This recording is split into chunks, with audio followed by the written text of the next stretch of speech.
Mission impossible, disons-le franchement, impossible de synthétiser autant de prises de parole, autant d'échanges, autant de précisions à la fois orales et écrites, et impossible aussi de restituer l'émotion qui saisit nécessairement quand, quittant le confort des réflexions théoriques, on en vient effectivement à partager l'expérience concrète, l'expérience incarnée des personnes qui, sur le terrain, sont confrontées à la souffrance animale, à la souffrance humaine, que ce soit du côté des associations ou du côté des vétérinaires inspecteurs ou vétérinaires libéraux. Je pense personnellement, comme beaucoup de personnes, qu'il était très utile effectivement d'entendre cette parole, parce que c'est aussi une manière de peut-être de percevoir les efforts qui sont faits aussi, y compris de la part de personnes qu'on peut parfois ne pas percevoir parce que ce sont finalement les petites mains ou les travailleurs du fond de la protection animale et de la santé animale, puisque pour le coup, les vétérinaires sont à la fois au front en matière de santé animale et en matière de protection, y compris de bien-être animal. Donc, au terme de cette journée, je vais quand même tenter de dire quelques mots tout en regardant le chrono, parce que je sais bien que chacun d'entre vous est fatigué et que puisque désormais nous avons l'occasion d'aller boire un café en terrasse, je ne voudrais surtout pas vous priver de cette occasion de discuter avec d'autres du beau colloque dont vous avez pu profiter aujourd'hui. Au terme de cette journée donc, nul doute que la référence au bien-être animal a connu une progression fulgurante ces 15 dernières années, avec une accélération ces toutes dernières années, comme l'a indiqué Lorraine dès l'introduction de cette journée. Les exposés sur le droit primaire et le droit dérivé et sur la jurisprudence, bien sûr, de la Cour de justice, présentés par Monsieur Vincent Bouillet et Madame Claire Vial, ont, me semble-t-il, parfaitement montré cette montée en puissance à la fois quantitative et qualitative de la référence au bien-être animal. C'est aussi devenu, et c'est peut-être d'abord devenu, puisqu'on l'a vu avec l'intervention de Monsieur Pascal Durand, la question de savoir si la mobilisation sociale précède ou suit l'intervention du juge et du législateur est évidemment une question très difficile à trancher. C'est en tout cas devenu un champ de mobilisation associative et citoyenne, faisant vivre et évoluer le droit de l'Union, ainsi que l'a parfaitement démontré Monsieur Frédéric Freund, à propos notamment de l'action de cette très importante association qui est l'OABA, qui est là vraiment depuis longtemps sur le terrain, depuis pour le coup plus de 15 ans, me semble-t-il, mais aussi le rôle peut-être des initiatives citoyennes, même si Monsieur Olivier Dubos a aussi montré les limites du procédé et même peut-être le risque d'une illusion de démocratie participative, empêchant peut-être qu'un véritable débat se tienne. Donc, il me semble que si la juridicité et même la scientificité du concept de bien-être animal pouvaient paraître incertaines au début des années 2000, quand j'ai commencé à m'y intéresser, elles sont désormais apparemment acquises.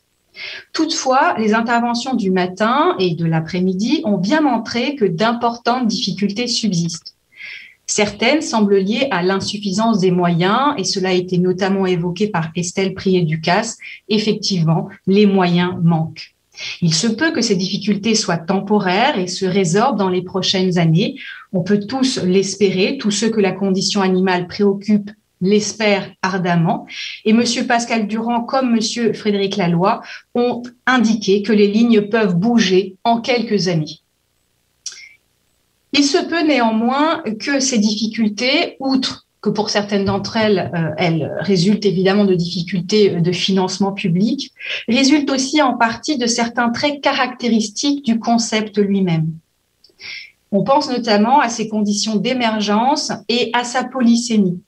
Car si le bien-être animal suscite beaucoup d'intérêt, il génère encore nombre d'interrogations.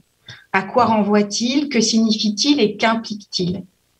S'agit-il d'un résultat ou d'un objectif? Et peut-on alors l'atteindre s'il est sans cesse repoussé, comme l'indiquait à l'instant Pierre-Jérôme Delage? Est-il descriptif ou prescriptif? Représente-t-il un pas en avant vers la prise en compte de l'animal comme un individu complexe doté de subjectivité, ou s'agit-il du prolongement d'une approche réificatrice, les mesures servant alors à utiliser l'animal de façon optimale en objectivant son état? Les juges européens et les conseillers scientifiques apportent des réponses, mais à bien y regarder, il n'est pas certain qu'elles coïncident véritablement sur un plan théorique. Le succès pratique du concept sur le registre législatif pourrait alors être mis sur le compte d'interprétations flottantes permettant de fédérer des intérêts divergents. Toutefois, sa capacité à tenir ses promesses se heurte aussi à la mise en œuvre qui suppose une bonne compréhension de ce qui est visé et attendu. Or, ici, les difficultés sont de plusieurs ordres. En premier lieu, le droit de l'Union européenne souffre autant qu'il bénéficie de la diversité des cultures juridiques et linguistiques des États membres. Parler d'animal welfare ne renvoie pas tout à fait à la même sphère de signification pour un Britannique que parler de bien-être animal pour un Français. À ceci s'ajoute la variété des registres linguistiques spécialisés, car le bien-être animal du zootechnicien n'est pas celui auquel se réfère le partisan d'une reconnaissance de la complexité et de la subjectivité animale. Lorsqu'on se réfère aux travaux du comité Bramble en 1964, qui est à l'origine, selon l'essentiel de la littérature, de cette émergence du concept de bien-être animal, il faut ainsi tenir compte de ce que le discours est celui de scientifiques usant alors de langue anglaise. Il faut aussi se rappeler qu'il s'agissait d'un travail pionnier visant à examiner les conditions de vie des animaux de rente dans les systèmes d'élevage intensif. Le bien-être animal est ainsi apparu dans l'objectif de mesurer les capacités d'adaptation des animaux à un environnement contraint, pour ne pas dire oppressant, en vue de répondre à des exigences économiques. En tant que concept juridique, le bien-être animal est né dans le droit de l'Union européenne, sous l'égide de la libre circulation des marchandises et dans le cadre de l'abandon des soutiens au prix au profit d'une agriculture de marché, comme l'a montré Catherine Delconte. Il est né aussi par référence aux travaux de comités scientifiques constitués à des fins réglementaires. Cette genèse le marque encore, me semble-t-il, largement aujourd'hui. Ainsi, la fragmentation du droit dérivé, notée par nombre d'intervenants, peut être reliée à la fois à la fragmentation des travaux de recherche en zootechnie ou en comportement animal et à la légistique européenne en matière agricole, comme l'a souligné Marine Friand-Perrault. De même, les liens entre compétitivité, développement économique d'un côté et bien-être animal ne peut être oublié. Quant à la polysémie du terme, un rapport publié en 2017 par la Direction générale des politiques internes du Parlement européen et signé par le professeur Donald Broom, spécialiste de la question, permet d'en prendre vraiment conscience. Je le cite. Le bien-être d'un individu, entendu comme chaque animal considéré individuellement, désigne son état relatif à ses tentatives d'adaptation à son environnement. Le bien-être peut être mesuré scientifiquement et peut aller d'un état très bon à un état très mauvais. Certains des règlements et directives récents de l'Union européenne, je le cite toujours, portant sur la protection des animaux, font référence au bien-être et aux besoins de la manière décrite. Mais d'autres sont moins précis. La directive 98/58/CE du Conseil concernant la protection des animaux dans les élevages reprend la formulation plus obsolète de la Convention de 1976 du Conseil de l'Europe. Par exemple, la directive énonce que les propriétaires ou détenteurs doivent garantir le bien-être de leurs animaux. Cela ne tient pas compte du fait aujourd'hui largement reconnu qu'il existe plusieurs niveaux de bien-être qui vont d'un état très bon à très mauvais. L'idée, je reprends la parole, l'idée que le bien-être ne désignerait pas un état positif, mais une capacité d'adaptation à un environnement contraint et qu'il serait un concept neutre destiné à effectuer des mesures plutôt qu'un poste avancé de la protection animale peut étonner. Et pourtant, cette idée est très présente au sein des comités scientifiques européens et de l'Autorité européenne de sécurité des aliments. Et en l'occurrence, le professeur Broom est une personnalité éminente de ce milieu. Cette position se distingue pourtant d'autres prises de position au sein d'agences ou de comités d'experts, à l'image de l'ANSES, qui a retenu en 2018 une définition du bien-être animal comme un état positif lié à la satisfaction des besoins physiologiques et éthologiques. Cette position s'oppose ensuite également à une certaine compréhension du concept, plaçant en lui les espoirs que la protection animale purement défensive, c'est-à-dire se limitant à prohiber les comportements, serait dépassée par la bientraitance, appelant une action positive. La logique de subjectivation par la reconnaissance de droits trouverait alors appui sur des obligations positives, mais elle entre en contradiction avec la logique de détermination des conditions de maintien d'une activité réificatrice de l'animal au moyen de critères objectifs décrivant son état. Enfin, cette vision du bien-être animal s'écarte des formules retenues par le législateur comme par les juges européens lorsqu'ils évoquent les exigences du bien-être animal, au sens de l'article 13 TFUE qui a été cité plusieurs fois aujourd'hui, ou affirment que le bien-être animal constitue une valeur de l'Union ou un objectif d'intérêt général. Car c'est bien alors l'idée que le bien-être animal est un objectif à atteindre et un état favorable que l'on trouve dans les arrêts de la Cour de justice de l'Union et notamment dans l'arrêt sur l'étourdissement avant abattage qui a été très bien mis en lumière par Monsieur Lebeau. Même si il est vrai que l'arrêt fait jouer aux connaissances scientifiques un rôle particulier pour l'interprétation des textes religieux. Comment comprendre que le bien-être animal puisse être une valeur de l'Union ou un objectif d'intérêt général s'il est possible de parler de très mauvais bien-être? Pourtant, le droit de l'Union européenne va constamment faire référence aux connaissances scientifiques, ainsi que cela a été souligné par M. Vincent Bouillet et M. Fabien Marchalier lors des discussions. Pourrait-on alors surmonter la difficulté en considérant que les textes et la jurisprudence européenne renvoient au bon bien-être? Ou faire valoir qu'une même expression ou un même concept peut recevoir des significations différentes selon leur contexte d'utilisation et que chaque arrêt de la Cour de justice de l'Union densifie le contenu juridique du concept, l'autonomisant un peu plus de sa signification scientifique, même si on l'a vu en réalité, elle est discutée. Sans doute. Mais ce constat doit alerter, à mon sens, sur une difficulté de fond en lien avec la raison d'être initiale de l'appropriation par le législateur européen du vocabulaire de ces comités d'experts. Le bien-être animal a été conçu en tant que concept pour saisir les conditions de vie des animaux dits de rente dans un contexte d'élevage intensif, de transport long et difficile, d'abattage de masse, sans remise en question du modèle d'exploitation. Si la protection animale progresse sur le fond de la protection des animaux sauvages, comme des animaux domestiques ou de compagnie, le bien-être animal connaît deux vies parallèles, celle des discours médiatiques qui lui font jouer un rôle de concept à tout faire, et celui du droit, en tout cas du droit de l'Union, me semble-t-il, où, ainsi que le résume la Cour des comptes européenne en 2018 dans un rapport qui a été évoqué notamment par Catherine Delconte, la législation de l'Union européenne sur le bien-être animal établit des normes minimales en vue d'améliorer la qualité de vie des animaux, tout en répondant aux attentes des citoyens et à la demande du marché. Le concept de bien-être animal est-il alors le cheval de Troie de la protection animale dans le droit économique ou un trompe-l'œil de l'exploitation économique des animaux par le truchement du droit? Il est certain que le bien-être animal est devenu un argument de vente et l'enjeu devient à présent une information fiable pour les consommateurs, ainsi que l'a évoqué Frédéric Freund, et surtout que nous l'ont montré Alice Di Concetto et Marine Friand-Perrault. Elles nous ont rappelé que l'amélioration, par exemple, du sort des poules a davantage résulté de la mise en œuvre du règlement sur l'étiquetage des œufs coquilles que de la directive sur la protection des poules pondeuses. Derrière le développement de labels visant à mieux informer le consommateur et à valoriser les bonnes pratiques, c'est la question de l'effectivité du droit, de ses conditions de mise en œuvre. S'agit-il simplement de certifier que le droit est respecté ou s'agit-il d'aller plus loin?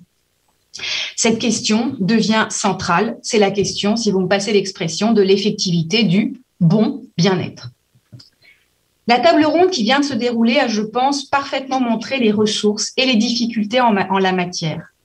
Les éclairages et les points de vue de Madame Estelle Priet-Ducasse, de Monsieur Frédéric Laloy, de Monsieur Fabien Marchadier et de Monsieur Pierre-Jérôme Delage sont si complets qu'il n'y a guère à ajouter. S'agissant de l'effectivité du droit européen, à la fois quant à sa mise en œuvre par les États et quant au contrôle de son respect, on se contentera de constater que la question ne cesse de ressurgir, ainsi que le montrent les nombreuses résolutions adoptées par le Parlement européen ou la commission d'enquête sur les infractions en matière d'administration sur les infractions en matière de transport qui a été largement évoquée par Monsieur Pascal Durand. Le rapport de la Cour des comptes européenne, encore une fois mentionné par Madame Catherine Delconte, et qui était alors intitulé « Réduire la fracture entre des objectifs ambitieux et la réalité », va également clairement dans le sens d'une meilleure articulation entre les dispositifs d'aide agricole, les dispositifs de droit de la concurrence, les dispositifs issus du droit de l'OMC et les dispositifs de droit de la consommation, allant tout à fait dans le sens de ce qui a été évoqué cet après-midi et en fin de matinée. S'agissant de la protection accordée aux animaux, il a bien été rappelé qu'un certain nombre d'animaux de rente, tels que les vaches laitières, les ovins, les caprins, les lapins et les poissons d'élevage, ne bénéficient pas de textes protecteurs spécifiques.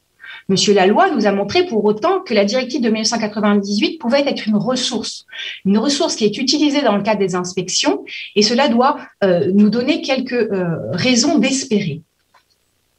Le constat de ce qu'il reste à faire ne doit donc pas faire oublier le chemin parcouru. Les règles adoptées par l'Union européenne ont amélioré les conditions de vie de millions de poules, de poulets, de porcs et de veaux. Elles ont permis d'éviter que la situation ne se dégrade et ont créé les conditions d'une nouvelle dynamique. Les questions ici formulées sur le contenu du concept de bien-être animal visent à mieux éclairer les enjeux sous-jacents, postulant que l'explicitation des tensions internes permettront de les dépasser, tandis que leur négation risquerait de générer des promesses déçues et de l'incompréhension. Au final, il m'apparaît que, dans son acception juridique spécifique, le bien-être animal n'est pas une autre façon de parler de droits subjectifs pour les animaux.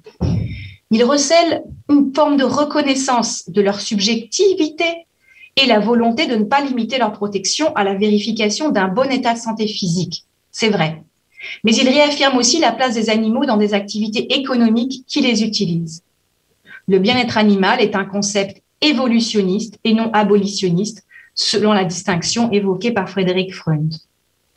En reliant les questions de marché, de valeur morale, d'environnement, de santé, le bien-être animal replace hommes et animaux dans une interdépendance complexe. Par sa potentielle transversalité, soulignée par Vincent Bouillet et Claire Vial, le bien-être animal, désormais mis en balance avec les droits et libertés fondamentaux comme un objectif d'intérêt général de l'Union, pourrait gagner progressivement un champ d'application et une portée inédite, à condition peut-être de surmonter ces tensions internes.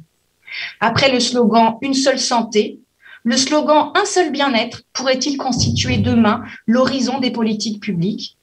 Il faudrait peut-être pour cela qu'il donne sa pleine mesure dans le cadre notamment d'une reformulation de l'article 13 du traité sur le fonctionnement de l'Union européenne et en faisant peut-être une véritable règle de contrôle, comme cela a été discuté ce matin. Et il est vrai que le sort des animaux doit passer par l'Union européenne, car si il peut être amélioré grâce au principe dans le cadre du principe de subsidiarité et grâce à la marge laissée aux États, ainsi que l'ont bien montré Claire Vial et Olivier Lebeau et le remarquable arrêt rendu par la Cour de justice en matière d'abattage sans étourdissement. Il est vrai également que le principe de subsidiarité laisse se perpétuer des pratiques qui ne sont guère favorables aux animaux, ainsi que l'ont montré encore tout récemment l'attitude des pouvoirs publics français et encore hier la décision du Conseil d'État enjoignant l'exécutif à prendre un décret qui a trop tardé pour l'interdiction de construction des bâtiments pour l'élevage des poules pondeuses, puisque désormais l'exécutif se voit enjoint de prendre ce décret sous peine de 200 € par jour de retard pour ne pas avoir fait en sorte que la loi soit appliquée. Donc, Difficile de résumer une journée très riche. Néanmoins, il me semble que, à la fois dans cette réflexion conceptuelle et dans cette prise en considération des difficultés pratiques qui ne cessent de se poser, nous avons montré que le bien-être animal a fait évoluer le droit de l'Union européenne autant que le droit de l'Union européenne a fait émerger le concept de bien-être animal. Et je vous remercie tous de cette discussion particulièrement riche, car elle montre également que nous sommes arrivés aujourd'hui à un stade de réflexion théorique qui permet de penser à la fois le droit de l'Union européenne, le droit animalier, dans des conditions apaisées et de manière tout à fait attentive aux positions des uns et des autres et aux contraintes des uns et des autres. Donc vraiment, je voudrais vous remercier tous les intervenants et tous les participants également par le biais des questions pour ces discussions à la fois riches mais surtout très apaisées sur ces questions qui sont toujours très délicates. Merci beaucoup.